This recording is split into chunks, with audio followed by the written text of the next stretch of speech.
As we begin here with our big story, that GOP debate quickly approaching tonight as frontrunner Donald Trump just skips the showdown entirely again and rallies Cuban voters in a Miami suburb instead. So joining me now, the Republican mayor of Miami, Francis Suarez. Thank you so much for being with us. We really appreciate your time. And you yourself, you were a candidate before ending your campaign back in August. And as you watch this field narrow, what are you thinking in terms of this debate? Donald Trump has a clear lead by some 40 points. Without him on the stage, do these debates even really matter?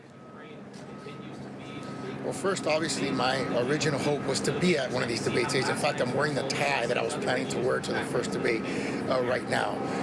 And I think it's the fourth quarter, and I think this is sort of the last opportunity before we head into the holidays, Thanksgiving, Christmas, and then right into the Iowa caucus, where, according to all the polls, the former president has a 30-point lead.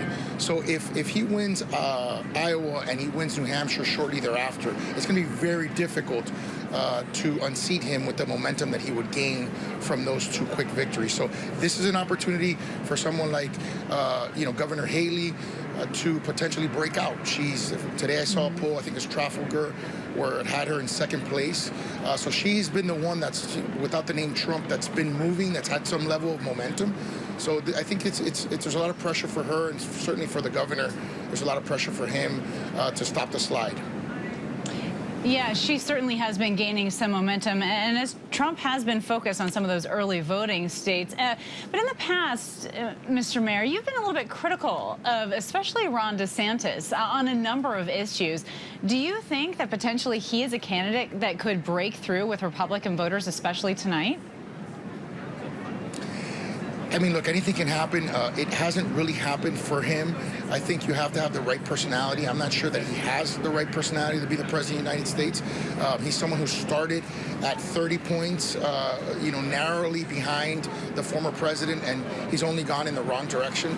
The only candidate that's really had any sort of sustained momentum other than the former president, who's sort of stayed in a dominant position, is Nikki Haley. So it remains to be seen whether she can narrow that gap, whether she can whether it can be a two-person race between now and Iowa, which is, just a month and a half or so away.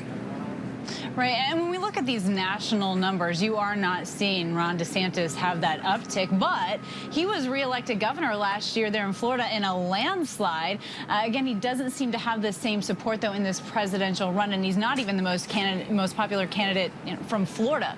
What are your constituents telling you about his run? The constituents that I talk to most of them are fervent former President Trump supporters. Miami and Hialeah, which is just north of Miami where he's having his rally.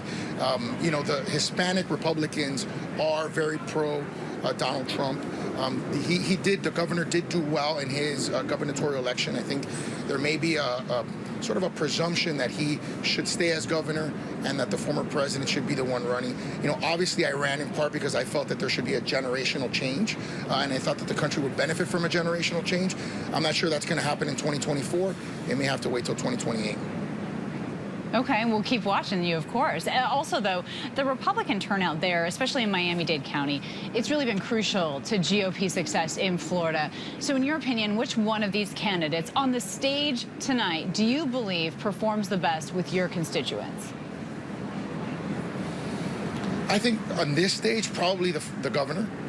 With my constituents, that's not, former President Trump, but I think it's an opportunity today because we're in Miami, because hopefully and presumably Miamians are going to be paying special attention for, some of the other candidates to break out, Vivek, Nikki, or Tim Scott, or Christie. So we'll see.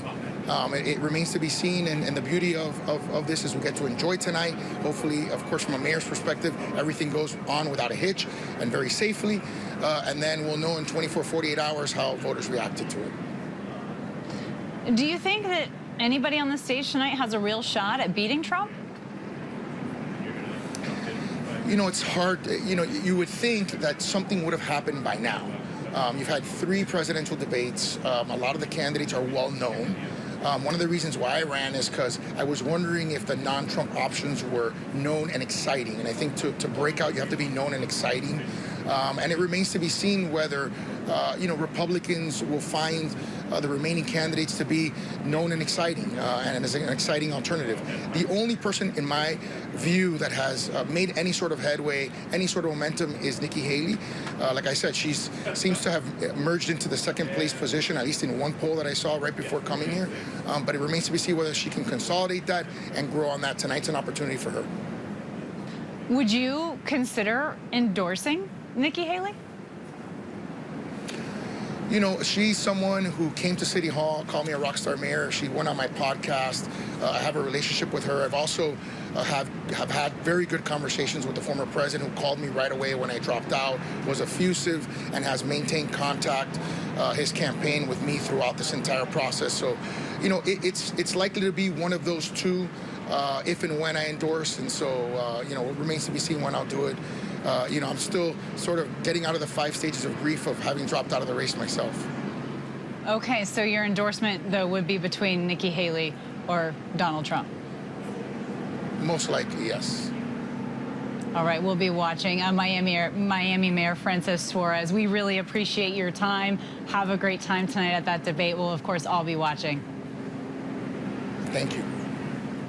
I want to bring our big story now to our panel. So joining us today is our ABC News contributor and Sirius XM radio host Mike Muse, along with ABC News contributor and former Republican congressman from New York, John Katko, Democratic strategist Alencia Johnson, and ABC News political director Rick Klein. Thank you all for being here with us. So John, let's start here with you. How crucial is this third debate for anyone, to leap ahead and really challenge Trump? Yeah, I think it's crucial for all of them. The herd's been culled somewhat. We're down to only 5 people in the debate, so you're going to hear from all of them for longer periods of time tonight, and they're going to get a real chance to kick the tires. And with everything going on in the Middle East, I think that someone has a chance to emerge. The most likely one would be either Tim Scott, in my mind, or Nikki Haley, who really knows her foreign policy chops.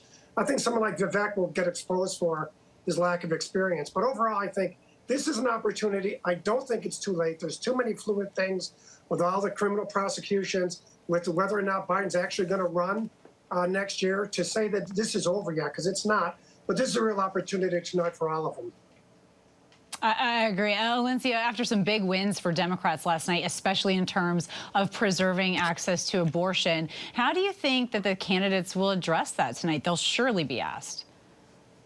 Well, they definitely will be asked. And look, I am actually so glad to see that abortion is such a deciding issue. I spent 6 years working at Planned Parenthood's national office, and we knew that this would be a deciding issue as soon as Republicans were able to overturn Roe v. Wade. The issue that they're going to run into is what Glenn Youngkin ran into here in the state of Virginia, where I reside and voted, is that he tried to act as if he was a moderate on the issue and proposing a 15-week ban, because he said he believed that people would support that. The reality is voters overwhelmingly do not support a 15-week ban. They do not support, restrictions to abortion. We have seen that in Kentucky. We've seen it in Ohio. We've seen it even before the election yesterday. And so it will be interesting to see how these Republicans will try to navigate through a very clear answer around abortion, and that all of them would support a total national ban on abortion. They might try to change their language, but we know that the policy position that they have and they hold near to their heart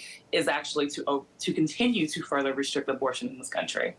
Right, and Nikki Haley has taken more of a moderate approach there than most of the other candidates, but it'll be interesting to hear them talk about it tonight. And Rick, the only candidate who's really gone after Donald Trump in any significant way is Chris Christie. Do you think that anyone else might take it up a notch tonight on Trump?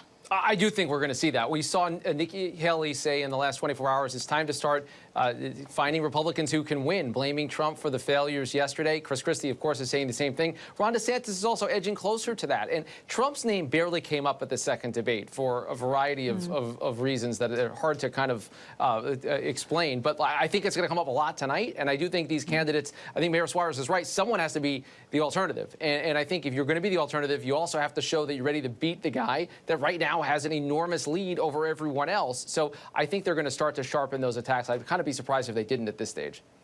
Yeah, and Mike, too, Ron DeSantis, he really started out here as the favorite to take on Trump for that nomination, but he has floundered in this primary, and now he has this, home court advantage, if you will. I mean, is that even such a thing at this point? Can he get a leg up, and can he do it in Miami? I don't think home court advantage plays any advantage for Governor Ron DeSantis. I do believe that this will be Governor Nikki Haley's night. I do believe that she has been going after President Trump. She's not afraid to do it. I think she knows that she has to own the moment in order to continue her momentum and to prove to Republican primary voters that she is the best alternative to former President Trump. With all the world issues that are going to be coming center stage, this is her wheelhouse. Serving as a former ambassador to the United Nations, I believe of all the candidates that are remaining, she has probably one of the best nuanced positions from a conservative ideological standpoint of view of global affairs. And I think that is going to show really strong right now and be a perfect timing in the backdrop of Ukraine as well as with Israel versus Hamas. Yeah, she really has planted her flag there in foreign policy above all else. Rick, also, Trump is just going to be a few miles away tonight with his counter-programming, a rally in the suburbs. You have to imagine that's going to fracture the audience. A little bit. I think, though, he's had kind of diminished returns from the previous efforts to counter-program. We remember what he tried to do with Tucker Carlson in the first debate.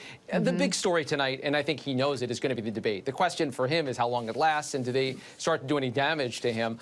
No indications that he's going to start showing up at these debates so long as he has a polling lead as long as he wants, but he doesn't love being that far from the spotlight. So we'll see how much his name is brought up, but I think that the main story is going to be what's said on the stage, not a couple miles away. Oh, that's interesting. All right, Mike, John, Alencia, and Rick, thank you so much. Hi, everyone. George Stephanopoulos here. Thanks for checking out the ABC News YouTube channel. If you'd like to get more videos, show highlights, and watch live event coverage, click on the right over here to subscribe to our channel. And don't forget to download the ABC News app for breaking news alerts. Thanks for watching.